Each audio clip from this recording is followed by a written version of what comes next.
If you're on Mounjaro or any other weight loss drug, or you're thinking about starting it, there's a question worth asking yourself, and it's not whether it works. The question is, what happens when you stop? Because the men that I've coached who've been on it, they've all ended up in the same place, and none of them saw it coming.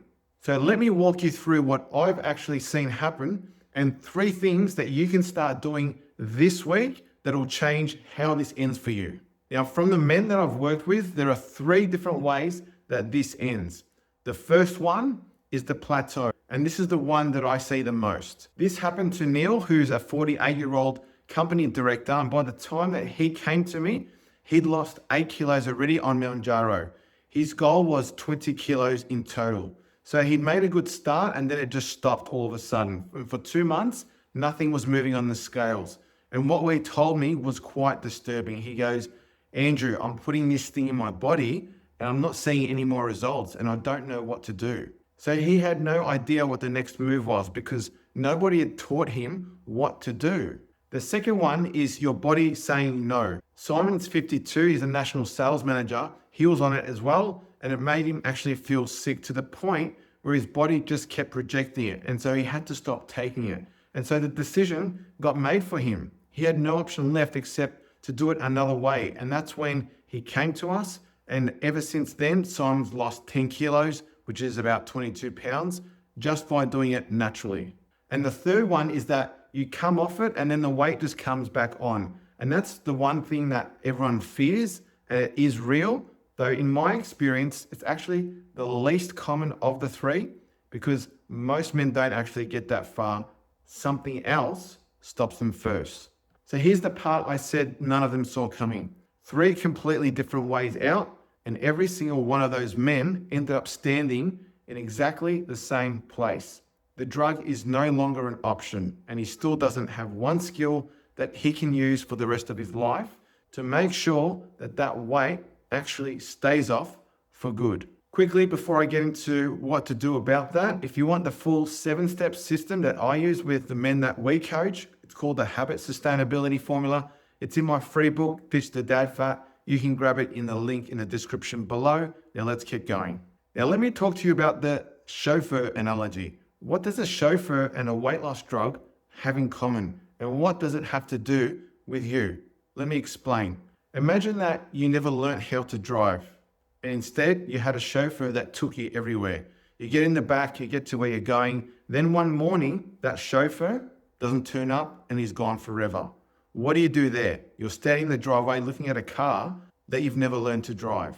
That's what I'm watching happen to men on Mounjaro or other weight loss drugs. The drug is doing the driving. It handles your appetite. It handles how much you eat. While it's working, you don't have to think about any of it. So you don't learn. Why would you? And then the driving stops. One way or another, you're standing there because here's what the injection never changed. It never changed your actual identity. So you're still the same man that you were before you started, just lighter for a while. It never touched your education. So you still don't know what you should actually be eating and drinking and when to do it and everything around it. And it actually never touched the habits that have nothing to do with just your diet because there are other things that are important. That's the foundation. That's the part that I teach through the Habit Sustainability Formula. And it's the reason my clients keep it off for good. So let's get practical because I don't want to leave you here feeling that there's nothing to do. So let's go through 3 steps. Number 1, stop treating the drug as the end and start treating it as the trigger. I know you may or may not be on the drug, but this is still important for both scenarios. It's a mindset shift. So when a man sees results, any results, he actually gets motivated. And that's the moment to build, not the moment to coast. So the drug is a kickstart. It's not the finish line. Then set yourself a number, something tangible that you can actually measure. It could be things like moving down to belt notches. It could be moving down a shirt size to a certain size that you're happy with, or a certain weight that you want to get to on the scales. It doesn't matter which one. It just matters that it's real and something that you can measure, because if it's just something like, I want to get healthier or I want to look better, it's not something that's measurable. Second one, get your why 2 or 3 layers deeper than you've got it now. What do I mean by that? Most men don't think of why they're wanting to lose weight, or they're just thinking too superficially, too surface level, right? And that's not deep enough to carry you through when you're faced with challenges. For example, some people will tell me, Arthur, why do you want to lose weight? And they're like, I want to look better and feel better.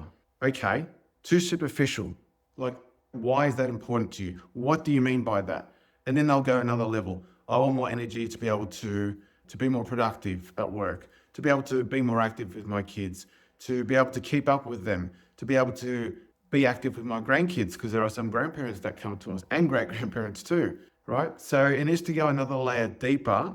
And if it stays superficial, it's not going to help you push through those challenges, because I can guarantee you, you will face challenges through this journey. So whatever it is, take some time, write it down, really think about it, and then make sure it's somewhere that you can refer to everywhere you go. So that way, when you are faced with the challenge of choosing the wrong food or having another drink when you shouldn't, your why should come into play.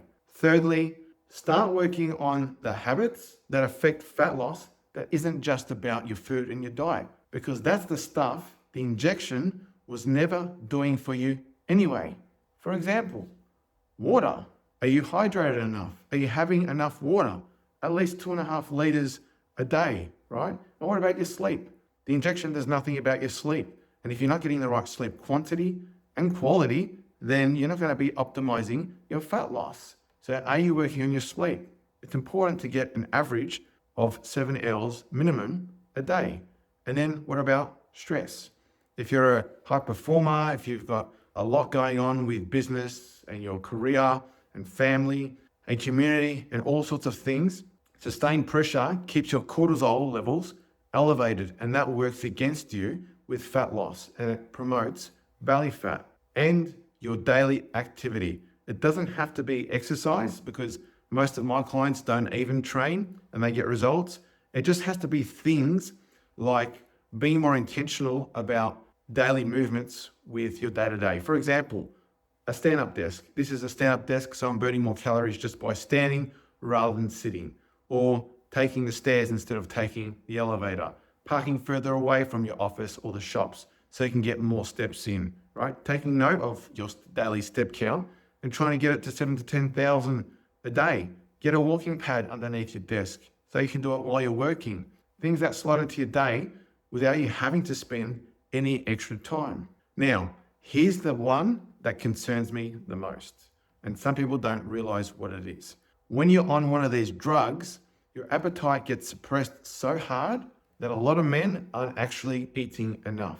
So you end up in a very aggressive deficit with not enough protein, not enough calories going in. And when you're at such a low level, which happens to some people, your body starts breaking down muscle for fuel. And we don't want that. We want to preserve the muscle, because there is research that shows that a lot of muscle is lost when people are taking these weight loss drugs as part of the whole weight loss process, because muscle is what keeps your metabolism running high. The more muscle you're carrying, the more fat you actually burn around the clock, even while you're asleep. And that's why I love having extra muscle. I've got about 10 kilos of extra muscle, and that keeps my metabolism high. It gives me the strength and mobility as well that I need to keep up with the demands of life and to be active with my kids and to be able to throw them in the pool, right? Not just now, but also for the long term, so that when I have grandkids, I can still keep up with them and enjoy that latter stage of life and not feel immobile. Because when your muscle is gone, it's gone forever. It's not coming back unless you decide to start doing some weight training and eating more protein, which takes a bit of time, effort, and work for it to happen. So you're giving yourself a lot more work to do when you don't really have to, just by preventing that muscle loss. So if you're watching this and you're on it, or you're thinking about starting it, and what you actually want is the foundation underneath it, so you're not relying on a drug to hold your weight in place, that's exactly what we do with the busy professional dads that we've helped. We've helped over 550 worldwide, all online. You don't have to count calories. You don't have to step into a gym. If that interests you and you want to learn more, there'll be a link in the description below. We can access a video and then opportunity to book a call directly with me, where we can look at what your situation is like, what your habits are like, what you're struggling with, and whether it's something we can help you with. If it is, I'll walk you through what that looks like, and then you can decide from there. And if you're not ready yet, that's fine, and you just want to see how it works in practice, I've got a video right here that shows exactly how hundreds of busy dads are losing to 10 to 35 pounds in 6 weeks without exercise, counting calories, or having to give up their social life. Remember to look after yourself so you can look after your family.